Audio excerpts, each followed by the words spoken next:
Really honored that everyone's joining us today from all over the United States, and I think we have supporters in other countries as well.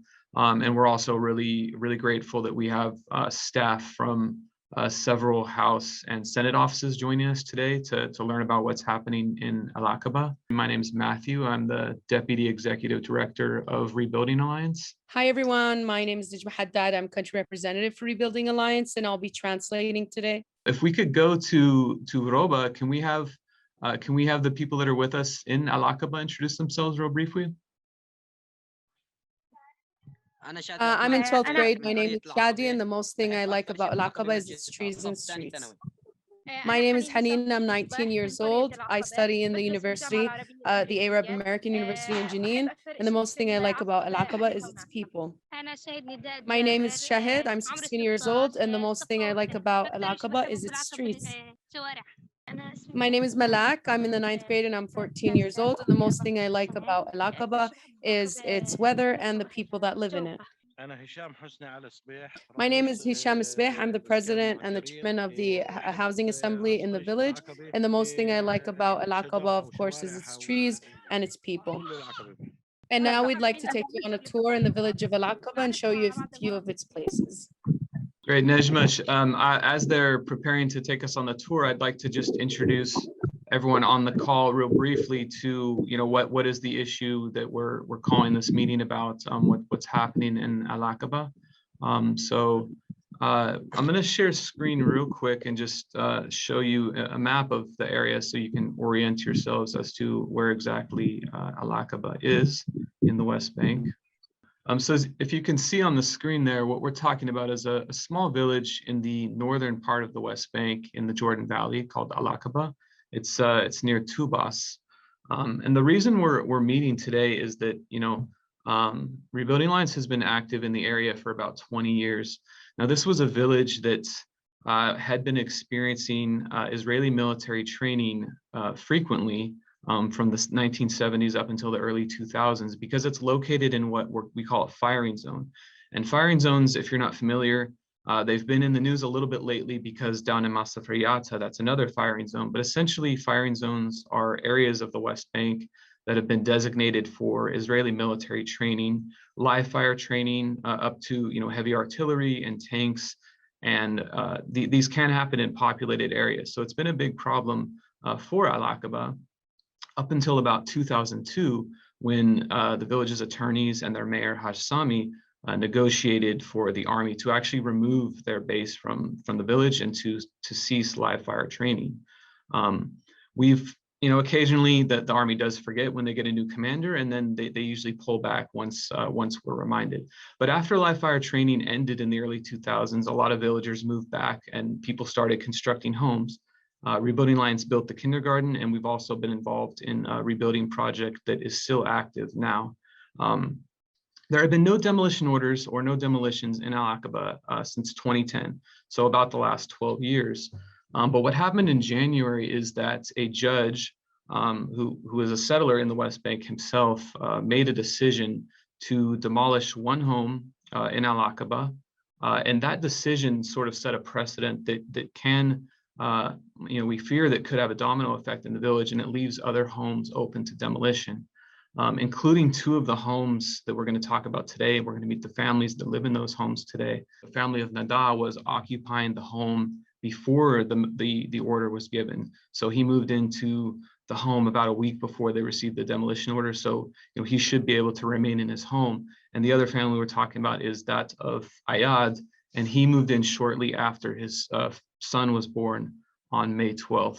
One of them being that we would like the congressional staffers to call the State Department and the Israeli embassy, urging full cooperation from the Minister of Defense in Israel in recognizing that this outline plan, a wonderful plan drawn by a professor at the University of Haifa, to finally recognize and formalize this village, and then also to push for the firing zone boundaries to be redrawn, as I said. Now we'd like to show you the mosque of the village, and the mosque is very special because it has the minarets of it, has the peace sign and the sign of victory. The village of Al-Aqaba has around 300 villagers living in it, and it has a kindergarten, a mosque, a park, and a cheese factory. And right now we're standing in front of the cheese factory. And we like this picture because this picture expresses the rights of children, the rights of disabled children. Right now we want to show you the kindergarten, and it's called the Al-Haq kindergarten. The children that come to Al-Haq kindergarten are children from the village itself and children from the villages near Al-Aqaba, like At-Tayasir and other places in the government of Tubas. Hello, my name is Maria. I'm the president of the Women's Association in the village, and I'd like to tell you about our guest house, where it's open to all of our guests that would like to visit us. We also have the Women's Association that has also a tea factory where we collect herbs and produce teas, and also a restaurant that we cook in, and also the kindergarten and the library where we have more than 4,000 books. Welcome to the library. It's called Ibn Rushd Library. What we'd like to do now, one of the things we wanted to show everyone today, and what the family of Nada, who's one of the families facing home demolition, wanted to show you all was a brief walkthrough of their home. This was pre-recorded so that we could ensure that we wouldn't have any connectivity issues. So I'm going to share my screen and play this brief video of the home of Nada. My name is Shahid, Nidat's daughter, and I'm the owner of this house.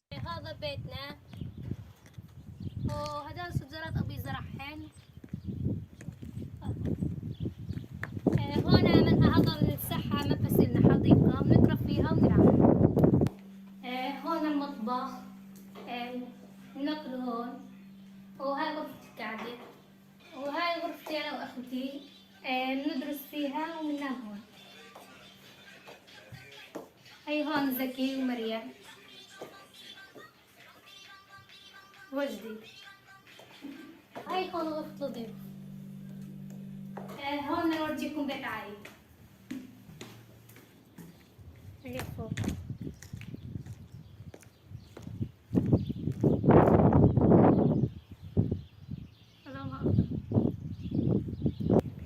هذا بيتنا بنحبه كتير ونحن متمسكين فيه، وإن شاء الله بيصير خير وضل هذا البيت إلنا. ونحن هون بندرس وهون بنلعب وهنا الشجر والحديقة.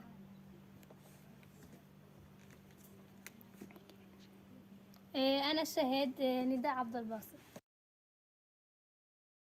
And as I said earlier, this is the home of Nada and his family, and they're one of the families who are really living right now, anticipating the worst, that their home could be demolished.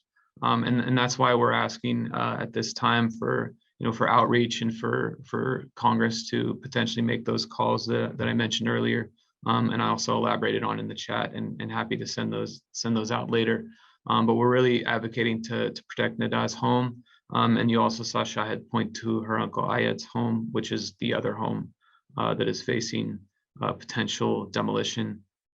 Just last month, Rebuilding Alliance brought congressional staff to Al-Aqaba on a staff delegation, visited with Nada and his family, and learned a little bit about the situation they're facing in person. So really important to safeguard these homes and to push for a solution so that the village is protected, and this village has a right to be there and to stand there and to not be in a firing zone and to not be living in anticipation of home demolitions. So thanks again for sharing your home with us, Shahid, and thanks for the tour of the village. What we'd like to do now is, I know we're at about 30 minutes in, I'd like to open things up for questions. We'd like to ask Hisham from the Housing Assembly to speak a little bit. أول شيء أنا هشام رئيس جمعية الإسكان. the chairman of the Housing Assembly, and he would like to ask for the support, and he hopes for the support for the protection of the homes that have been built in the village. These people have worked very hard to build their homes. Most of them are farmers, and the only support that they have in income is by farming. So he's hoping that through this virtual talk that it would help protect these homes. بتلكوا الفلوس بس عن طريق المزارعة الصيفية. يعني هذول البيتين اللي في قرية العقبة اللي هو بيت نداء عبد الباسط وبيت عايد صلاح جابر.